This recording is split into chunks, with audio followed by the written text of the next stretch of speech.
Okay, we're back in Rabbi Tatz over here, where we are discussing this idea of fantasy land, fantasy island, I guess, that we're talking about, where a person can so much distort their vision of the truth that what is fantasy in their mind becomes reality, and then it's going to be very difficult for a person to make the right decisions in life.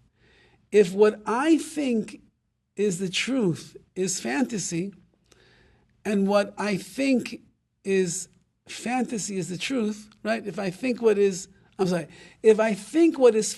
is the truth, and I think what is really the truth is only fantasy and it's not real, so that means that I'm living in an alternative reality because I'm not really seeing what's in front of me. I'm not seeing, like the Mesilas Yesharim writes, that the nature of this world is that it really plays with a person's vision. And he says you could be walking down the street, and from far away you think that, and let's say it's a darker night, and from far away you see someone that you think is a person coming towards you. You're waving your hands, you're waving, hey, hey, and you don't see this person waving back towards you, and then you get close and you realize, oh, it was just a tree, or it was just a pillar in the dark night. From far away it looked like a person. And then you could have a person who ends up looking like a pillar, and you don't see that it's really a person.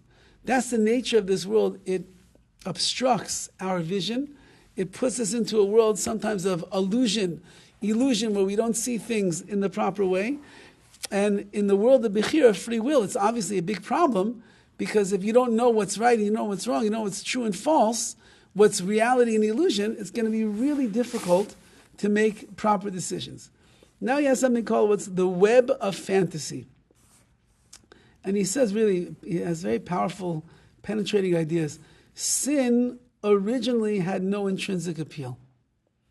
Adam, the first man, he had no desire to sin, because there can be no inner craving for a sensation that has never been experienced.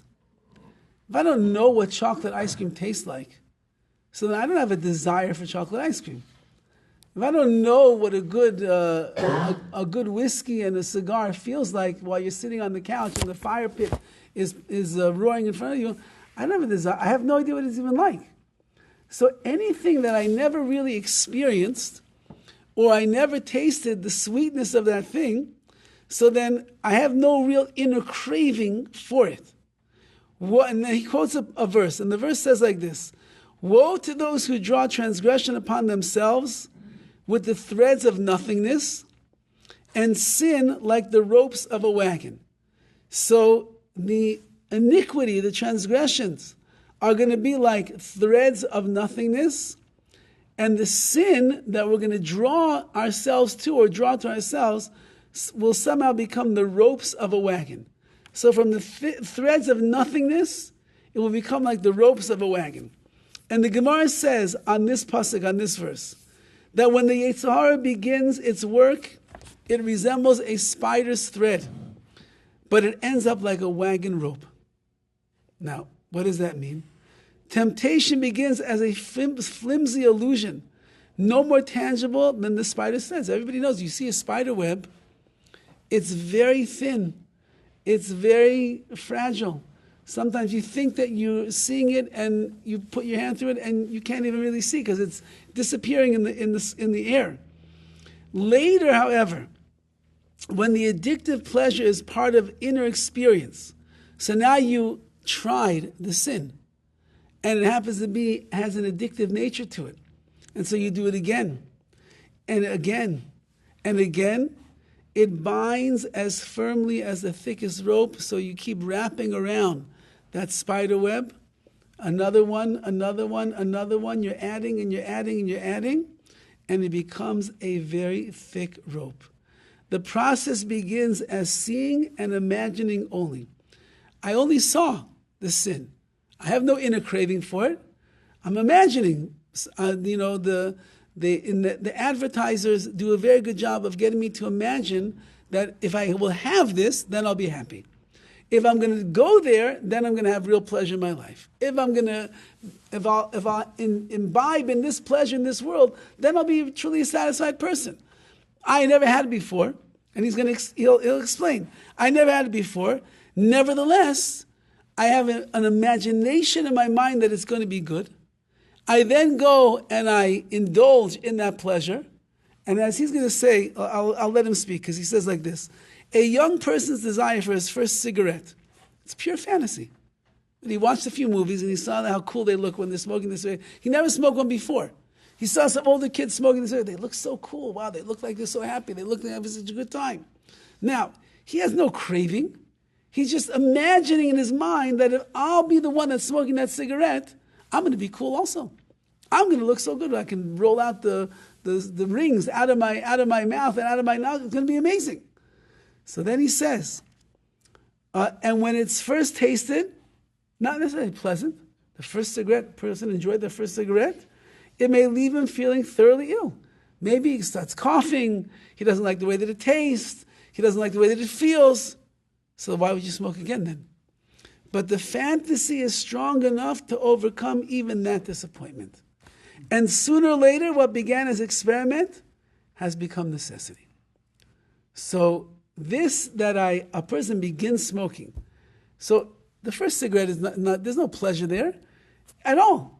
But he imagined in his mind that it's going to be the best thing in the world for him. So even though that he coughed, and even though that it doesn't taste good and but I gotta try it again. I want to be that person over there, the cool guy that everyone's standing around bumming a cigarette off of. And so then he goes again, and again, and again, and again, until he's smoking 2 to 3 packs a day, and everything is great, and he enjoys it. And he says, I feel so much better when I smoke. I don't feel good when I don't smoke.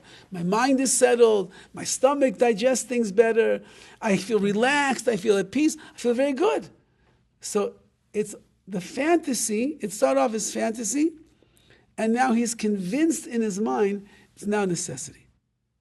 And that's what he's saying. That's the nature of all addictions. It starts out as a fantasy in somebody's mind. That's what's going to make me happy. That's going to give me meaning in my life. That's going to give me something to look forward to. And then he begins, and doesn't always work out that way, but the fantasy is so powerful, he keeps going until it becomes reality, and then he wants more, and he wants more, and he wants more. And this is the nature of the fantasy world. This is, we went, my wife and I went, the school had a gathering of parents, parent body, a couple of months ago, where they brought in an expert in the internet and the phones and the technology to explain to us just how addictive all these things are, so that any parent that wants to allow their children on these things should understand what bad habits they're actually creating with their kids. And right now, in the world of the games and the TikTok and social media, all these things, and the apps, they're all made by people who understand the nature of the addictive attitudes of a human being. And they make all of these games that feed in to the addictive nature of a person, so that you cannot escape the game. You cannot escape the Fortnite. You cannot escape Candy Crush, whatever it's called, where there's adults sitting on airplanes for hours and hours on end playing Candy Crush. You have nothing else to do with your life? No, the answer is because it's an addictive thing. And he was explaining, it has like bursts of success, and you win a level, and the levels never end. So when you think you're going to win, there's another level, and you get more rewards, and they're cheering you on, and they're making you feel so good. It's all illusion. Your phone is making you feel good. The people that don't exist there are telling you you're the best Candy Crush player in the world. The music that's in the background that's inspiring, it's all phony, it's all fake. But your addiction is kicking in major. TikTok, thumbs up, all the things that go on over there. This is not even a real thumb. It's a cartoon thumb. You don't even know who the person is on the other side. But you see the thumb and you feel very good about yourself. That's all illusion. and it's making you feel good. And if you don't have too many of these, you're not going to feel good about yourself. How do you know who that person is? Maybe they're a loser themselves. Maybe they're a jealous person themselves. Maybe they saw you do something and they're jealous of you, so they gave it thumbs down to make you feel bad. So it's all illusion. And that's what he's saying. It starts like a spider's web, very, very thin, very, very light. Can barely even see it, but it begins to pull you in, and then you do it again and again and again. Spider threads that would disappear with the wave of a hand. That's just go like that and it's gone. Thicken into cables that bind body and consciousness. Then the action that you're doing, and the consciousness over here, it's now all together. Hashem did not start the challenge with established addiction and ask man to climb out of it. It's an important thing. A person that's addicted, it's not he was born innately with addiction, and so there's nothing he can do to help himself. I'm an alcoholic. What do you want from me? I was born an alcoholic. No, nobody was born an alcoholic. I'm a drug addict. Nobody was born a drug addict. I'm a chain smoker. I can't stop myself. You were not born like that.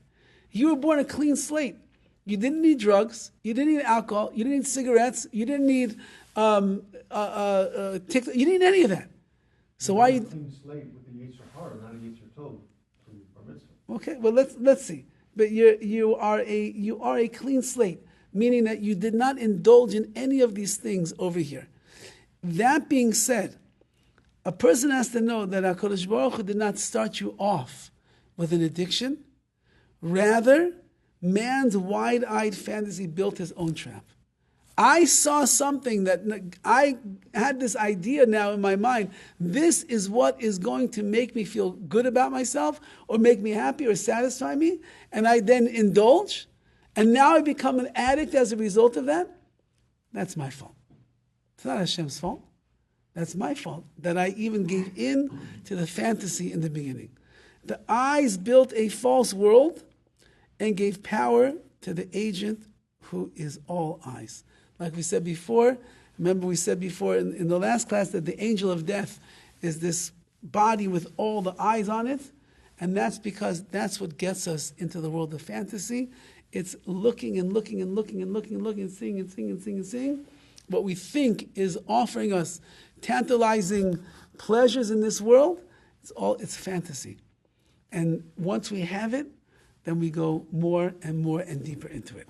And this is going to be the ultimate challenge that everybody has: is are we going to live in fantasy world, on fantasy island with the plane boss, or are we going to be able to live in a world of reality where we're in control and the external forces outside of us are not in control? Any person that is an addict over something, they know that to stop that addiction, it takes superhuman strength to shut that thing out of them, because they brought the outside world into them. They brought the nicotine into them. They brought the drugs into them. They brought the alcohol into them. They brought this app and this technology into them. Now, how are they going to get rid of it? So that will be a tremendous battle and a struggle that a person will have. So he says, we'll just finish with this. If we go back to the Garden of Eden, so when the serpent began its work, it was external. Remember, we mentioned this. Man inside was only good. There was no Yetzer Hara, there was no evil inclination. The serpent is the manifestation of the evil inclination. So he's from the outside. However, once that he convinced Chava to eat from the tree of knowledge of good and evil, and she fed it to Adam, her husband, as well, so then the external forces ended up coming inside. They gained entry into the inner chambers of consciousness. And now it is all but impossible to tell whose voice speaks when a desire is expressed. As we mentioned, it was in the beginning of time, it was the serpent saying, you really would like to eat from this tree, but you think that God doesn't want you to. But trust me, he does. And then the inner voice of Chava was, I don't want to eat from that fruit. I don't want to eat from that tree. Hashem said not to. I know I shouldn't. I'm not going to eat from there. Now once we ate from it, so the voices get mixed up. And every time that I want to do the wrong thing, I say, I really want that alcohol. I really want those drugs. I really want to download another app because if I have another app with more social media, I'll be a much happier person. Then there's like this voice of reason on the outside saying, no, you don't need that. You don't need that third drink. You know that if you start, you kick the habit of cigarettes already, but you know yourself, every time that you take another one, you start right back on the bandwagon, so you shouldn't do it. So the real person that I am, which is my soul, which is my positive inclination, that's talking to me in second person. And the first person is the evil inclination that is confusing me and making me think that that's who I am, which we're not. The original problem of will was the choice to live in stark reality or in the unlimited realms of the imaginary. So that original choice was, am I going to live reality or am I going to go into the world of the imaginary? That was the initial challenge of Chava and Adam in the Garden of Eden. And he ends off over here with a quote from Rav Yisrael Salanter, who was the father of the Musar movement. He wrote something called the Igeres HaMusar, which is the letter of Musar, where he describes the following in the beginning. And that is, man is free in his imagination, but bound in his intellect. His imagination leads him astray in the way of his desires. Intellect is supposed to hold me in place, but my imagination can run free. The fantasy, the illusions, everything that goes on over there. And if a person doesn't bring in the intellect to control where the imagination is going, he says it will just lead a person astray into the way of his desires. Because once you taste something pleasurable, once you have a little bit of this, you want more and more and more and more. Imagination is free to wander in endless paths. That's what imagination does. It just goes and goes and goes. The constraints of truth do not apply to it. Do whatever you want in the world of imagination. The truth is always bounded. However, the truth is always, it's finite and it's defined. Falsehood has no limits. Something that is false has no limits. And he just writes over here, a mathematical problem has limited solutions, often only one. False solutions are endless. And this is the real struggle that we all find ourselves in, and we have to identify is the things that I'm doing in my life and the decisions I'm making, are they in a world of fantasy or are they a world of reality? So all of us are making different decisions all the time, and the more that we're able to peel away the layers of the fantasy, then the intellect can be stronger and bring us into the world of reality, and then, God willing, we'll make the right decisions in life.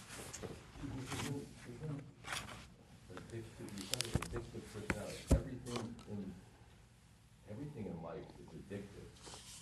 Learning Torah, workaholic, whatever you enjoy doing, it's addictive. Everything's addictive. If you like crossword puzzles, and you play crossword puzzles all day, or you go to the gym every day, you're not wanting to become somebody else or another thing. It's not a fantasy. It's just an enjoyment. Same as smoking. I don't think you're becoming anybody else. You're becoming addicted, where you go in and watch a movie and you pretend you're going to be somebody else and live in that fantasy. That could be a real fantasy, but yeah, I don't see the.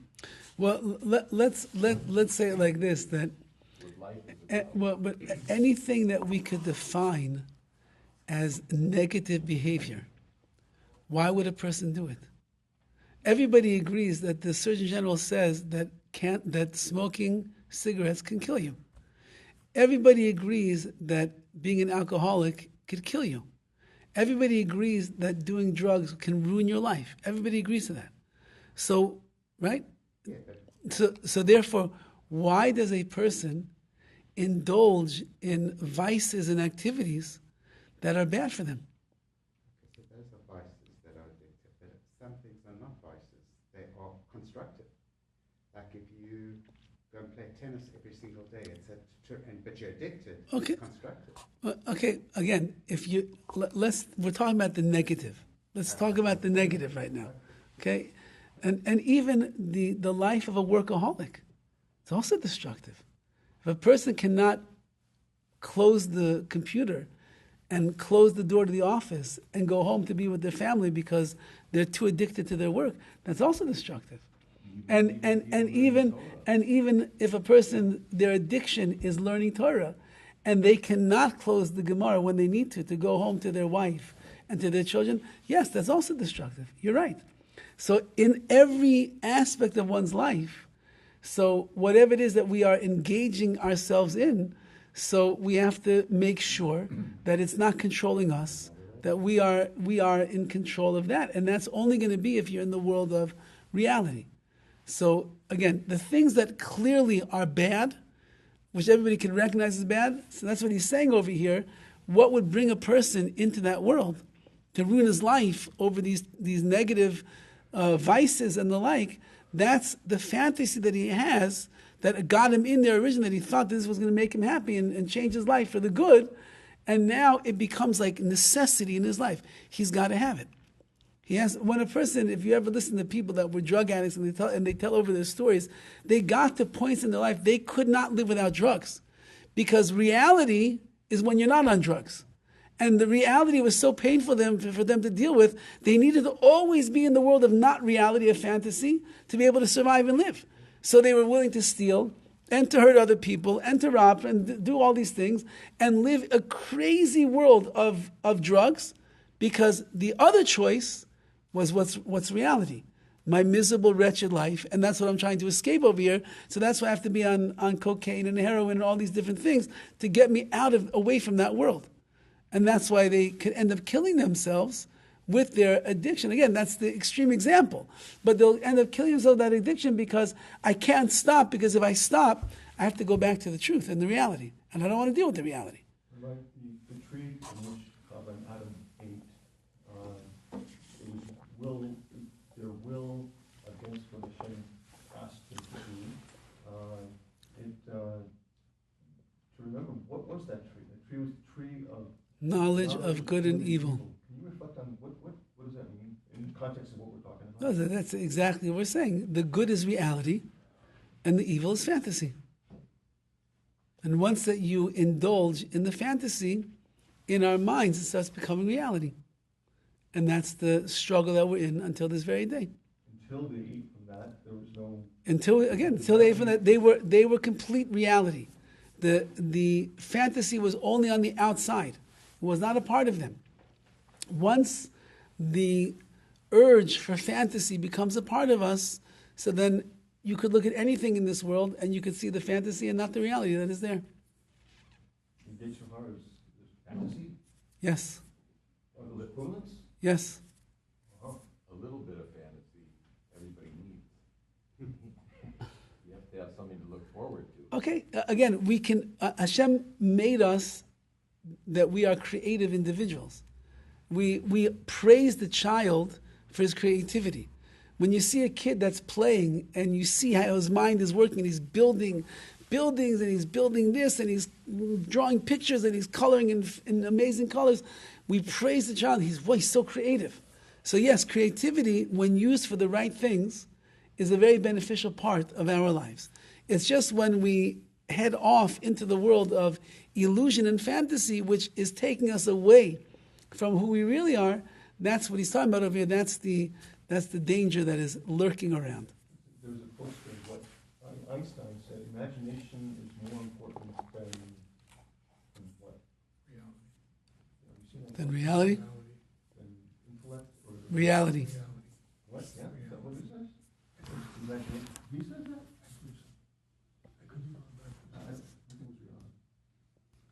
Okay, we'll Google it. We'll find out. Google the master of fantasy. Okay. Have a great day, everybody.